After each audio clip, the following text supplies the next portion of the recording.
저는 개인적으로 이렇게 갈등하는 걸 정말 싫어해요. 예, 그래서 물건을 사러 갈 때도요. 예, 요즘 사람들은 이렇게 좀 그 결정 장애가 있잖아요. 예, 저는 다 고민하지 않습니다. 네네네. 예, 지나가야 할 일이기 때문에 그렇게 예, 갈등이 나쁘다고 보지는 않습니다. 이 과정은 겪어야 성숙해진다고 생각합니다. 네. 예, 저뿐만이 아니라 전수님들에게 교도의 갈등은 곧 전수님의 갈등이 되지 않을까 싶습니다.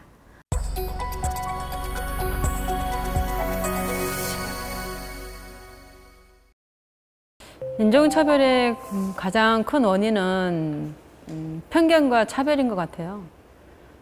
인종에 대한 일반화된 이미지를 가지고 편견을 가지고 이 편견 때문에 자신도 모르게 차별을 하는 것 같습니다.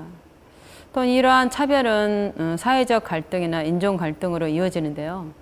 자신이 속한 인종이 우월하다는 오만적인 생각을 하지 않도록 주의해야 합니다. 종조님께서는 일찍이 사상을 없애는 무상 공부를 하라고 강조하셨거든요.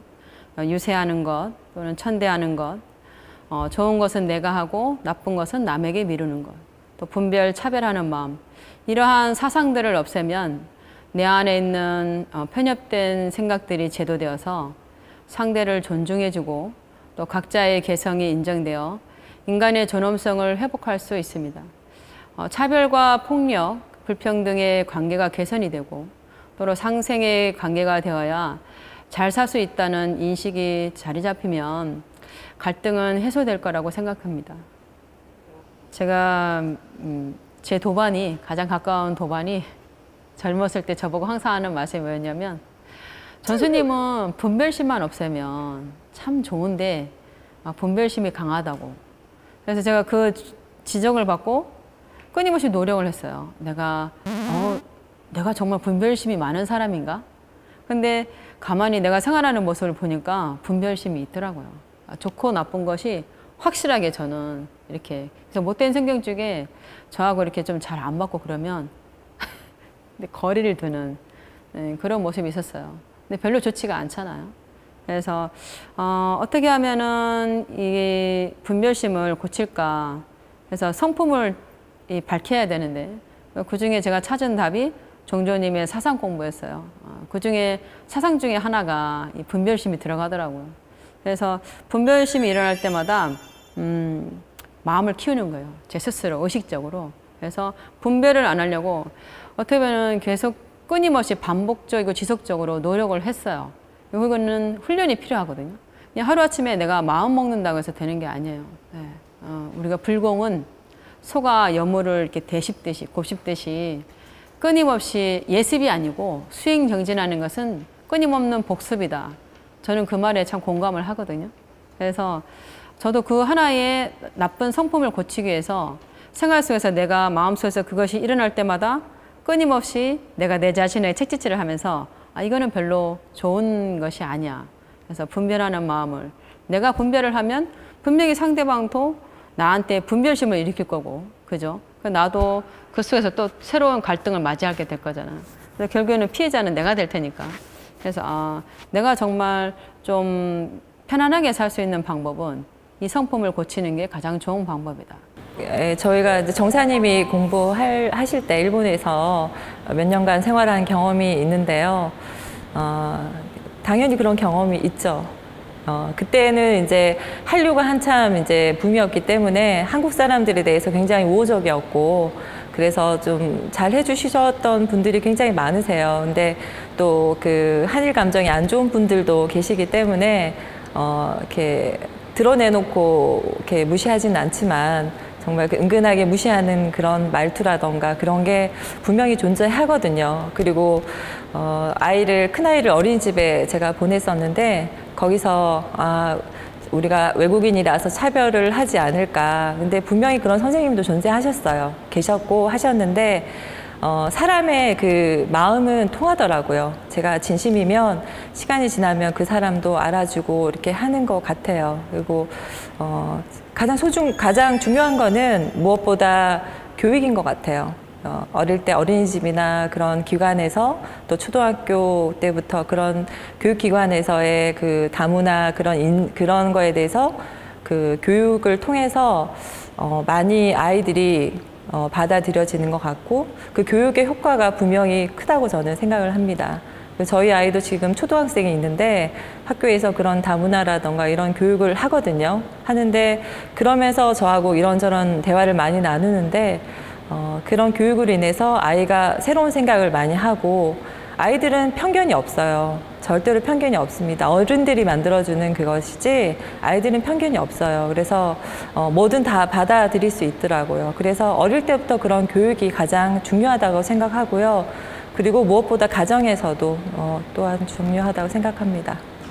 나는 민족적 우열을 나누어서 차별하고 학대하고 착취하는 삶을 살 것인가? 아니면 다양성을 인정하고 존중하며 상생하는 삶을 살 것인가? 비로소 우리들의 의지가 개입되는 거예요. 지금은 바야흐로 21세기이고 사상이 시대를 따라가지 못하면 고가 생깁니다. 인종차별이라고 하는 것은 제국주의, 식민지 시대의 사관입니다.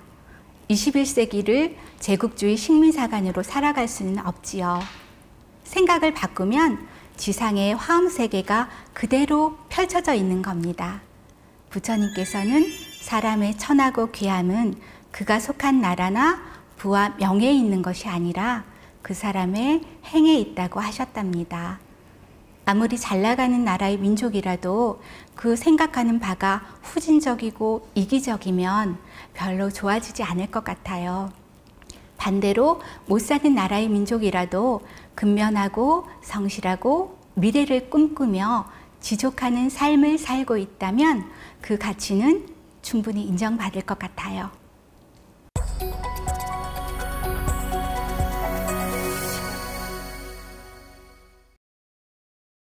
사회적 성공으로 부와 스펙을 쌓고 사람들의 인정을 받는 인생을 사는 것이 남녀 모두에게 최상의 가치로 자리매김하여 행여나 서로가 그 기회를 더 가져가진 않을까.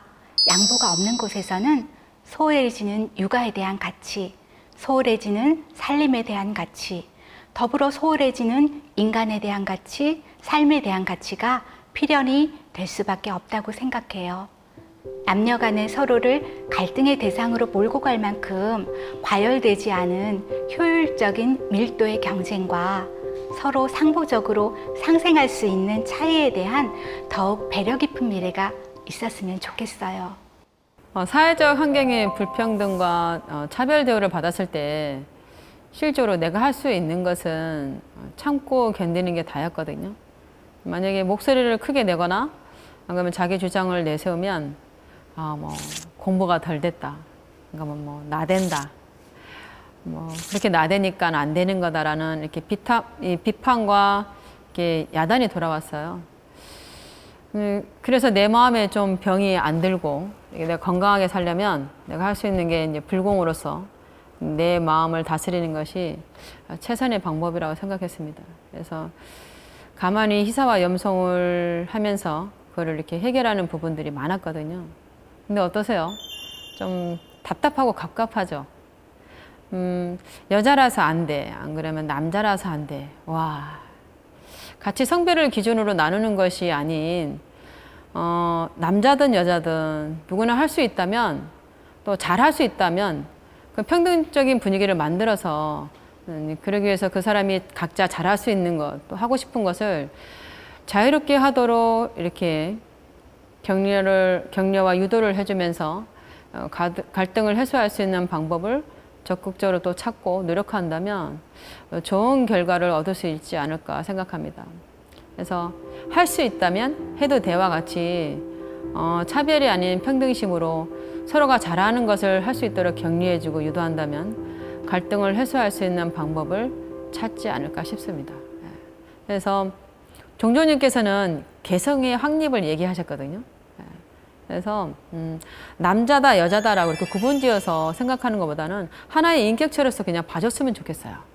그래서 우리가 지금의 생긴 모습이나 안 그러면 성향이 또 다 다르지 않습니까?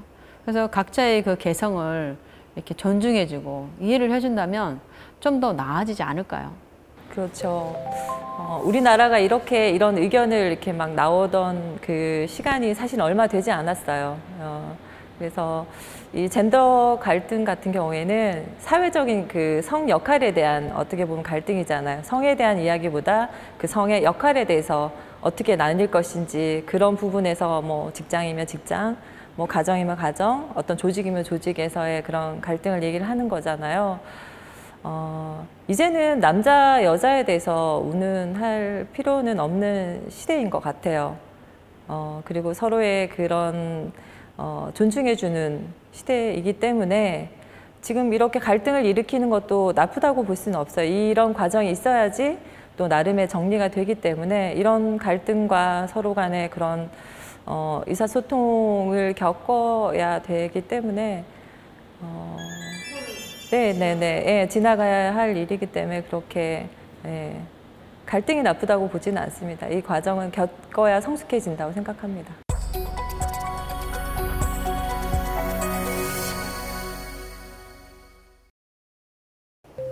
근데요, 제가 20대일 때도 저희 부모님 세대들이 그랬어요. 아, 요즘 애들은 왜 그래? 똑같아요.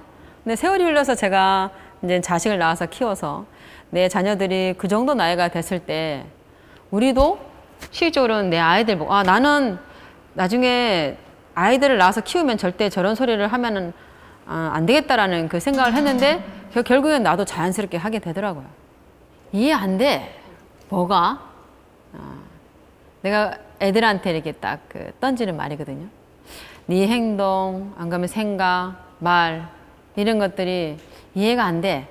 근데 저희 친정 엄마께서도 저한테 그렇게 말씀하셨거든요. 야, 네 행동하는 거나 생각하는 거나 말하는 게 이해가 안 될 때가 있다라고. 그런 말을 할 때가 있는데 세대 간의 갈등을 해결하려면 저는 먼저 그 자라온 환경, 또 사회적 환경과 요건 등이 그분이 그 요건 등이 어땠는가, 그분의 인연을 잘 알아봐야 된다고 생각을 합니다. 그래야 그분의 어떤 생각이나 말, 행동 등이 그게 이해가 되니까요. 그래서 서로에 대해 잘 알고 그걸 이해를 한다면 세대 간의 갈등은 쉽게 풀 수 있지 않을까요? 서로를 이해하려는 마음이 애초에 없다면 절대 섞일 수 없는 것이겠죠. 세대 차이를 받아들이는 정도, 그 차이를 결정하는 요인은 다른 사람의 감정에 주파수를 맞추고 타인의 처지와 상황을 이해하며 배려해주는 공감 능력이 아닐까 싶습니다. 이것을 심리학에서는 우호성이라고 표현합니다. 이 수치가 높은 사람은 주변 사람에게 자신을 잘 맞추고 관대하며 잘 믿습니다. 타인의 행복과 안녕을 위해서 불편을 감수하더라도 양보하는 편이죠. 이 우호성은 세대 차이를 이해하는데 중요한 역할을 하는 하나의 요인이라고 생각합니다. 여러분의 우호성은 어떠신가요? 서로를 이해하려는 공감 능력을 키울 수 있는 노력이 필수라고 생각합니다. 인종이 서로 다른 자연과 문화가 담긴 그릇이라면 세대는 시대가 담긴 그릇이라고 볼 수 있을 것 같아요. 얼마 전에 응답하라 1988이라는 드라마를 재밌게 본 적이 있었어요. 진짜 까마득하게 그 시절을 잊고 있었는데 화면을 통해서 그 시절이 재생되면서 갑자기 막 다 생각이 나고 맞아 그때 그랬지 하면서 손에 잡힐 듯이 그 시절의 정서가 선명하게 느껴지는 거예요. 그렇게 신식인 것 같아도 이렇게 들춰내 보면 제 속에는 그 시대를 살았던 흔적들이 고스란히 담겨 있다는 거겠죠. 반대로 다른 여담을 이야기해 보자면 우리 보살님 댁에 4살짜리 손녀가 놀러와서 하룻밤을 자더니 갑자기 유아용 캐릭터에 자기 짐을 싸더라는 거예요. 그래서 왜 짐을 싸느냐고 물었더니 이 집에는 내 방이 없어서 자기 집에 그만 돌아가야겠다고 그러더라는 거예요. 그래서 요즘은 애를 하나둘씩 밖에 안 낳아서 아이 방이 따로 있을 뿐더러 다양한 장난감과 책들로 꾸며주잖아요. 그런데 단조로운 할머니 집에 오니까 이 친구가 많이 심심했던 거예요. 그런데 이런 개연성들을 다 묻어두고 그 시대를 살았다는 이유만으로 또는 새로운 시대를 살고 있다는 이유만으로 꼰대나 요즘 것들이라고 단순하게 축약되고 비하된다면 참 속상할 것 같아요. 내가 살아낸 시대고 내가 살고 있는 시대의 모습을 당연히 개인은 그냥 담을 수밖에 없는데도 말이에요. 그래서 무조건 내가 경험한 시대를 기준점으로 잡아서 나와 다른 시대의 문화나 사고방식들을 하대하려고 하지 말고 서로의 시대에 달라질 수밖에 없는 관점들을 이해하고 공감하려는 노력이 우선되었으면 좋겠어요.